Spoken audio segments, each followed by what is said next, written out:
Hello' everyone, এয়া দেখিছেনে আমাৰ বাৰীতে হৈছিলে চেঙা টেঙাখিনি উঠাই আনিলোঁ, ধুই দাই ল'লোঁ। ধুই দাই আলুৰ লগত এইখিনি অলপ বইল কৰি লওঁ। আজি টেঙা শাকৰ জোল খাব মন গ'ল, চ' ৰাতিপুৱাই এইবোৰ ৰেডি কৰি লওঁ। আমাৰ সৰুজনীয়ে বোলে মামায়েকৰ ঘৰত যাব, একেলগে দিও পঠালোঁ, সেইকাৰণে একেলগে ৰেডি কৰিলোঁ আৰু দেউতাকেও খাই বৈ গ'ল। তাইতো ভাত নাখালেয়ে, তাই বাছ চাহ খাই গুচি গ'ল। এয়া মই পানী দি লৈছোঁ, অলপ বইল কৰি ল'ম, বেছি নহয় আৰু 2 বা 3টা চিটি যাবলৈ দিম। এয়া মই নহৰু কাটি দিছোঁ, শুকান জলকীয়া আৰু আমাৰ পাঁচফোৰণ ফোৰণ দিবলৈ। এয়া বইল হৈ গ'ল, ওলাই ল'লোঁ। এতিয়া মই পানীখিনি চেকি ল'ম।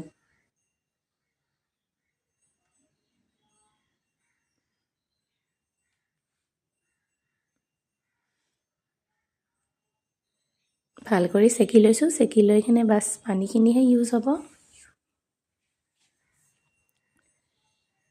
খাবলৈ বৰ ইচ্ছা গ'ল, চ' এনেকৈ ট্ৰাই কৰিলোঁ। তেলত এয়া পাঁচফোৰণ, নহৰু, শুকান জলকীয়াৰে ফোৰণ দি ল'লোঁ।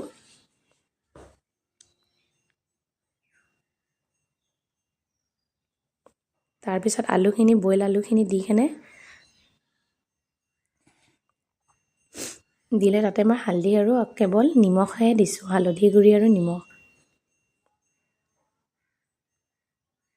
কোনোবাই যদি ইচ্ছা কৰে কেঁচা জলকীয়া এটা কাটি কিনে দিব পাৰে, কিন্তু মই নিদিলোঁ আৰু যিহেতু শুকান জলকীয়া দিলোঁ।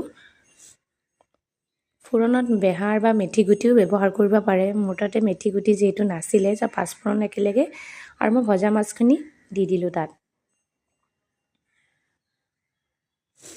সেইকাৰণে ভালকৈ অকণমান ভাজি লৈ তাত মই ইয়াত টেঙাৰ কাঢ়ি থোৱা পানীখিনি দি দিলোঁ। কিছুমানৰ টেঙাৰ পানীখিনি একেবাৰে সেউজীয়া কালাৰ হয়, মোৰ বা কিয় এনেকুৱা হ'ল, পাতখিনিতো সেউজীয়া আছিলে। এয়া পূৰা ৰেডি হৈ গ'ল খাবলৈ। এয়া মোৰ ছোৱালী প'জ দিছে, পূৰা ৰেডি আৰু। মাহঁতৰ টিফিন আছিলে, টিফিনত দি পঠালোঁ।